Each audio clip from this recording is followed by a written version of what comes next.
Yes guys, and welcome to RG Handhelds once again. Thanks for tuning in. Today we're checking out Retroid's latest handheld. It's the Retroid Pocket Flip 2 handheld. It's powered by the SD865 or the D1100 processor. This one's the SD865, I believe, and just a quick rundown on the specs before we go ahead.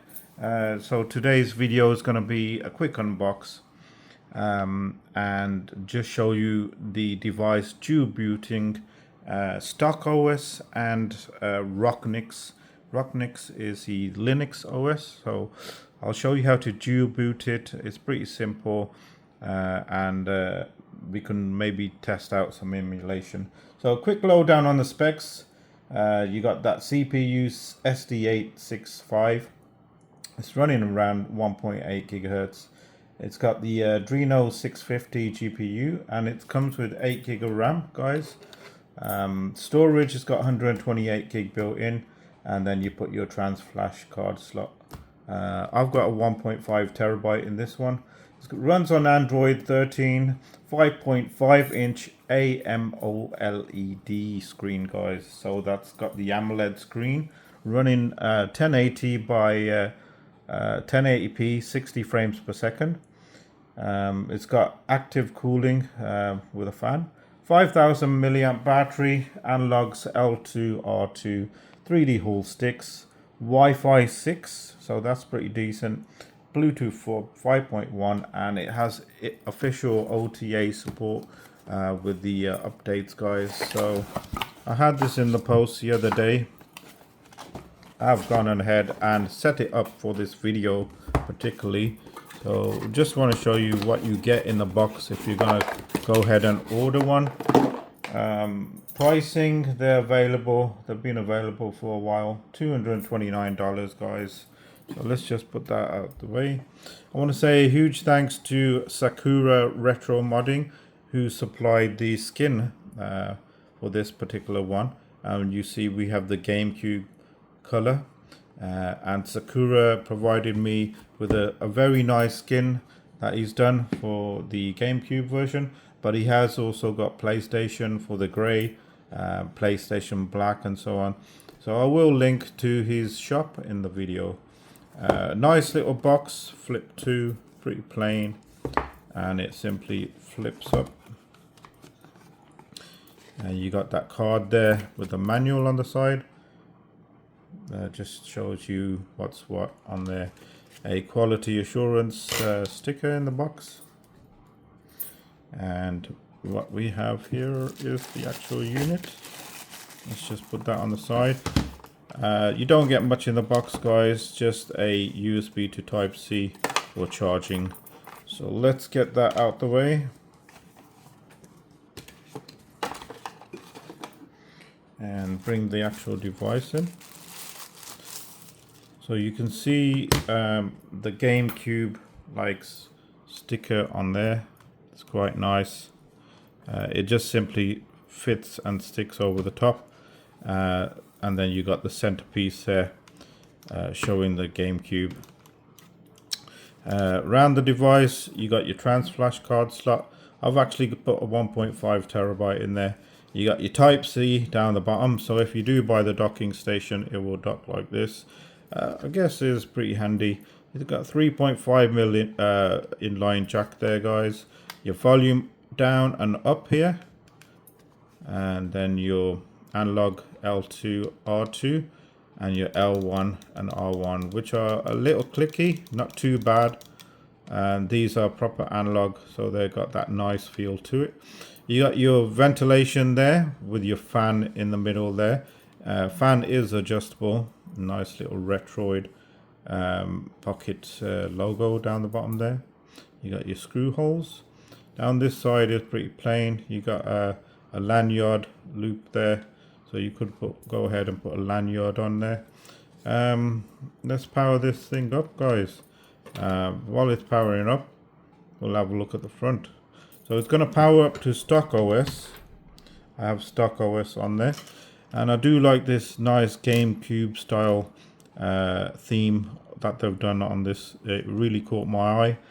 This was the one I was going to get out of all the black, and I believe they come in a grey and a clear shell, like a greeny clear shell.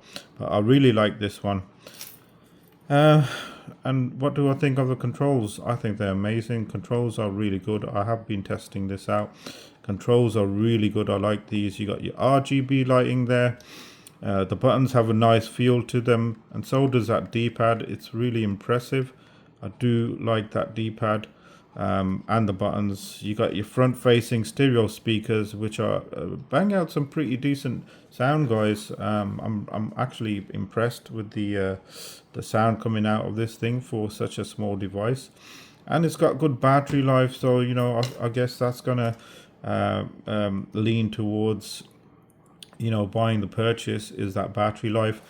And then you got your you can push these in as well for gaming. And then down here you got the select button, you got the start button here, start and select, a power button in the middle, and the home button just right there. And you can scroll with the back buttons like this I'm doing. So what it comes with, what does it come with? It comes with your standard emulation, default emulators. You got a few things on here like RetroArch, Flycast, and so on. You have their own interface. You can boot into their interface, or you can boot into here it is, the launcher they call it, Retro Launcher. And it's their own little interface, which you can just I'll show you down here. You got different settings here down the bottom. About, you can have appearance settings, platform download, so you can download certain things. It allows you to download. I don't think I'm connected, so we'll skip that one. And I think you can exit it simply by, so you see it's just another little UI launcher, nice and neat, you know, everything there. I'll see if I can get out of this. It's got sleep, so you can flip it down as well. So to exit it, I believe you just hit that power button and press A, and you come back out to the stock. So that is stock OS. I will be using stock OS because I use certain apps that I want to use on Android, whereas you can boot this to Rocknix, which is a Linux type OS, and I will show you how to boot it. I've actually gone ahead and you simply download it from Rocknix website. You burn the image to the SD card, and then once you've done that, I'll show you how to boot it up. You simply start off powered off, and all you simply do is the volume down button and press the power on for a few seconds. Once you get that coming up, you want to go down to switch boot mode. Make sure switch boot mode is highlighted. You see there down the bottom, and you simply acknowledge that with power button. So now it will tell you want to start boot mode loader. Yes, hit the power button again and let that boot up Linux, which is Rocknix. That's your grub menu, which showing you that you're booting up into there. And it's really cool to be able to, you know, go back to Android. You simply do the same procedure. I'll show you how to go back to Android pretty quickly, you know, when you're done. So you can see Rocknix is on here on the SD card it's booting from. And this has quite a few systems. I've gone ahead and installed quite a few systems on here. So I suppose we can, but I just wanted to show you the UI. It's really nice little interface. that you have. You know, you have so many options. One of my favorite. You can download themes and so on. You know, it's just endless. So guys, if you just bear with me, we'll check a bit of emulation out, not too much. Bear with me and I'll get some emulation going for us, guys. So guys, a bit of GameCube. Let's check out some GameCube emulation.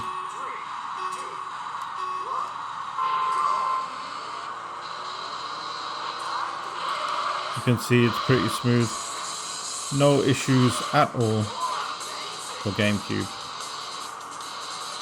More or less what it's built for. Oh, we gotta spin round.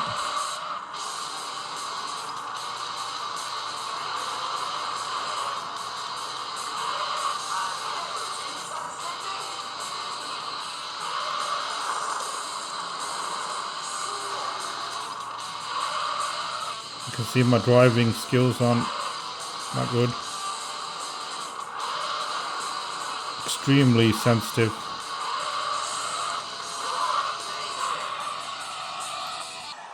So guys, some PSP, just to show how it runs.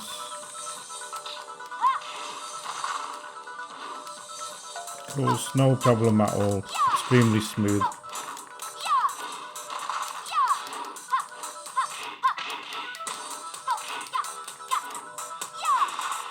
No issues there. And we're going to hit some MAME emulation. Afterburner 2.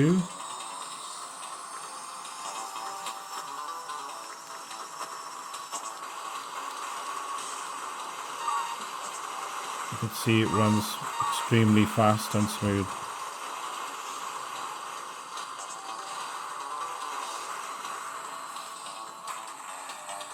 So guys, some Sega Model 3. Sega Rally 2. Still in early beta, I believe, but hey, it works.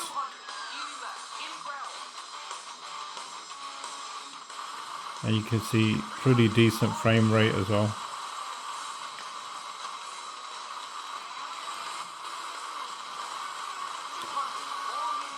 One of my favorites.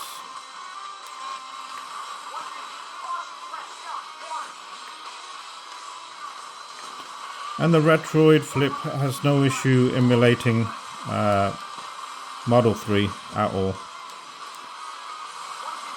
I do wish they add Model 2 emulation because there's some decent games on there as well. Just changing the view there.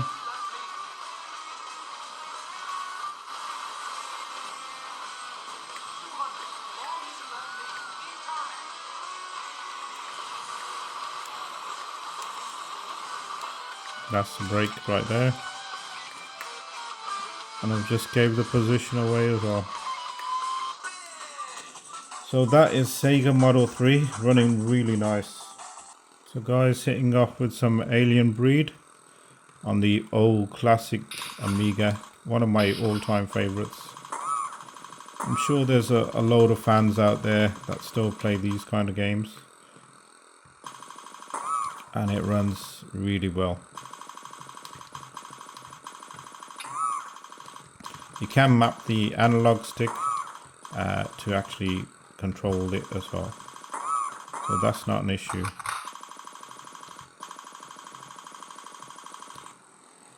So guys, that is it. I'm going to end it there. This is the Retroid Flip 2 made by Retroid. I think it's amazing. It really is a nice portable device. It has a great UI, which you can install Rocknix like I just showed you. You can see the UI there. You can install all your systems. Many systems you can install. Rocknix is really cool. You can see there GameCube. I have a few there and so on and so on. Just scrolling through all the different systems. There's nothing short of to play, guys. So now I'm going to show you how to boot back into stock Android, and we'll end the video there. So you're going to quit down and shut down. If you start up again, it's gonna load back into Rocknix. So what you need to do is hold down again, power button, and once you powered up, you want to go down to switch boot mode, hit the power. It's going to ask you, do you want to go into Android at the bottom there, and hit power, and you should be presented with back to stock. Real simple, dual boot, stock Android from Retroid, and dual booting on Linux, a gaming system which is Rocknix. So hit that like button, guys, hit that subscribe button. Let me know if you enjoyed the video. Please subscribe or hit that like button. I would really appreciate it. Another huge thanks to Sakura for sending back the cool little mod he sent out, and he sent me a few extras in there. This is the GameCube one. I really like it, and it gives it that protection as well from scratching the top of the unit, and the top is not all that, nothing fancy to look at on the top anyway, with the original stock Retroid logo that was under this. So I've covered it with a GameCube one. So I'll leave it there, guys. I hope you enjoyed that, and we will see you soon.